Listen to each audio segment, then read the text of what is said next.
Alrighty, so we've kind of gone really deep, which is cool, but I thought we could sort of come up for air and we can speak to your intention behind creating the neural nectar blend because it's a beautiful story. And then I thought we could jump into the herbs in the blend and just speak to them a little bit. Yeah, it's going to be fun. And the nice thing is about taking a lot of the herbal nootropics, and especially let's look at the nootropics and the formula, the neural nectar. There's a beautiful crossover. It will meet someone's Western intention and it will bridge you into the awareness just because it happens to work on the organs. And I made sure I designed it that way. It happens to work on the organs and the other systems that are going to lead to results that match that intention that we have from where the scientific world is coming from. But it also won't take you so far into, say, what like a pharmaceutical nootropic is going to do, where that its chemical response that it's going to initiate, or maybe it's a neurological or biochemical, whatever it is that it is working on, isn't going to remain just the sole thing that's activated. And that comes down to why not only the sourcing, but also the way that we're extracting to ensure that the multitude of constituents in natural ratios are there within the extraction, that we are not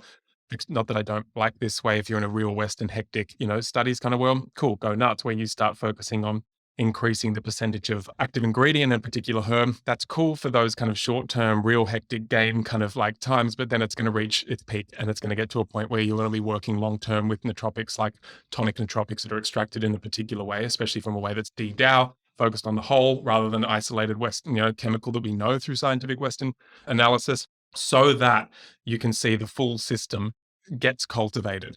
Not saying that, there's still not going to be times where you're like neural nectar. It's like, I'm going to go lower in that blend, or, maybe you don't want to take it for a few months, or maybe it slots into the perfect time for you. But the thing is, you've got the capacity to develop a relationship with that blend for those reasons. And what it's focusing on is the mind, which is the blood vessels, because that's a particular extraordinary, which is delivering the blood to the organ system. And that's where a lot of that clarity comes from, is that distribution of nourishment, Shen, of the blood, especially crossing that blood-brain barrier. And you can see what happens. So much processing of information and the interpretation of information can happen when you're getting a nourishment of that sea of marrow. The building of blood itself, from a yang point of view, and the nourishing of the yang jing, that's that active jing, let's get up and go. And so that's quite often what we are thinking about when we think about the nootropic output from the West, is we're thinking about the yang, not the cultivation of our capacity to think. And so that's kind of a nice one for people to be like, oh, neural nectar, thinking, mind. That's the one that I take in SuperFeast range.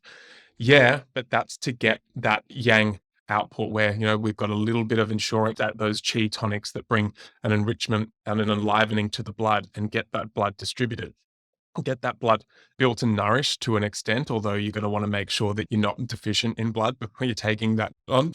Like, don't worry, it's not like a massive problem if you do, but you'll feel it. Sometimes if you're like, neural nectar, you're like, oh no, that was too much activity. And perhaps that's in relation to maybe a little bit more yin cultivation of blood, and is what's going to be appropriate there. Likewise, the lungs and the spleen cultivate the chi that feeds the sea of marrow and feeds those functions, which leads us to feel like we're kicking it out of the park and in flow states, because you need that daily chi in order to very quickly process emotions that are going through your organ systems and nourish those organs. Ensure that you're not taking jing from the kidneys. You're actually getting it from your herbal practice, from your food, and from your breath, from the sun. And so the herbs in neural nectar, that's where they're focused on. And we'll go into the herbs doing it, and a little bit of like extra spleen nourishment there with the lion's mane. So ginkgo, classic nootropic herb, especially for the support that it has on the blood vessels, especially for the support it has in enlivening and invigorating the blood and ensuring that blood can get into those places. It's got enough movement to get into those places, which are a little bit more difficult, and just increasing that blood flow so you can get an increased capacity to process information and get that chi moving through the body and transforming through the body really quickly, and especially nice in facilitating the transformation of chi, which is where most people associate getting fog and getting stuck. It's when the chi stops transforming, which is called the chi hua. So it stops transforming between yin and yang. And ginkgos and a lot of chi tonics, but especially ginkgo, is really great at supporting that.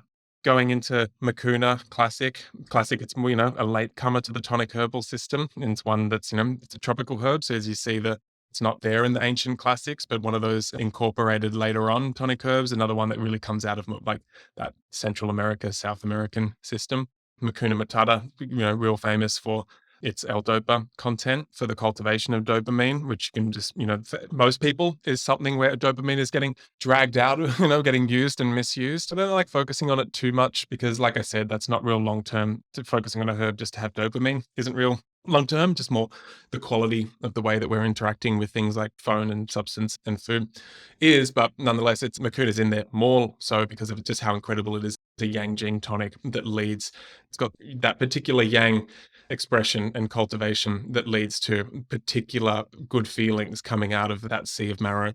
And then the third major herb in there being the lion's mane, which got a lot of attention. Now, if I need to really go into it in terms of what its brand is for just everything nervous system in creating new synapses, for lots of people using it for nerve pain, nerve damage, a lot of people using it in instances, mysterious instances of like fibromyalgia and vertigo, that whole chain of those symptoms that have neurological groundings, beginnings, maybe that's just a symptom of something else going on. But for us, it's just a magical spleen chi tonic. And just remember like that that function that the spleen is going to have on an emotional level, which even if we keep it into a biochemical, neurological, biophysical, pulse wave, hormonal or electromagnetic kind of understanding of how we're generating brain health, like it has such a huge impact on the gut and the brain in helping that. But for us, it helps us really ground in the way we're thinking and thinking in an intellectual manner in that late summer spleen energy, which is going, am I making good decisions? And am I going in the direction of my destiny, which is very grounding. And if you've got too much coming through and you're not nourishing your spleen, you're not going to be able to process the amount of information coming through your system fast enough. Therefore, you're going to get backed up. You're going to get a heavy spleen. You're going to not be grounded anymore. Then supporting rhodiola, just so powerful, almost too much for some people as a major herb, and that fell into its nice little supporting stage. But in terms of another yang jing and chi tonic, just so beautiful. It's bringing a lot of lung energy along with the ginkgo by such a powerful punch, just getting the oxygen into the system and having such a beautiful nourishment of the kidneys there.